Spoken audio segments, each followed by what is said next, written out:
把你的驾驶证拿出来给我看一下了。这钱对的，从那个拿出去。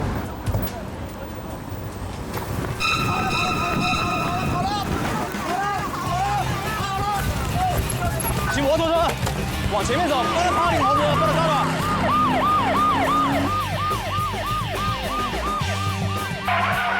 进去了，右拐进去了。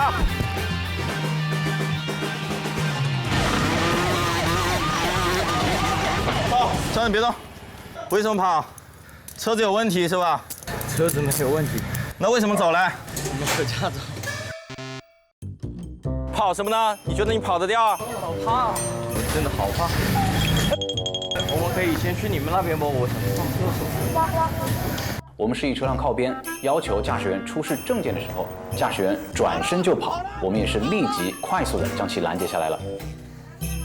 车都不要了？不是我的车，谁的车啊？这个车他是包车回来租赁的。所以你是租赁公司的员工，还是租了这台车？我是他的朋友。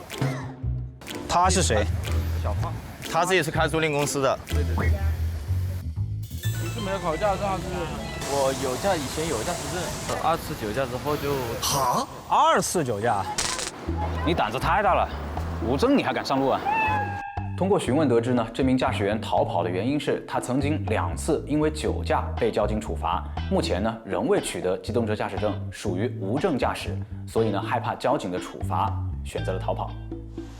这台车它的临时号牌上面体现的是它是一个刚刚过户的一个新车，所以还需要进一步的核对。这3个6的是你告诉我的是叫小胖是吧？对。就是你从他手里借的车。是的。哎，小胖。你那个车的话，我现在开在这里，交警也在这里，就是他是现在打了临牌嘛。临牌是真临牌，你放心。我跟你讲，你这个朋友是没有驾驶证的了，是属于涉嫌无证驾驶。我不知道他没驾驶证。你也没看他有没有驾驶证？有，我之前有驾驶证，他知道。他被吊销了，你知不知道？不知道啊。你们租赁公司租车，难道就不审核一下驾驶证，就直接把车租给别人啊？这不简直就是在乱搞啊！我是这样子的，我是这样子借给他，也没收他钱，就借给他的。没有。不管这台车是租的还是借的，这个车本身属于你们公司，只要开出来，这个人他就必须要有驾驶证。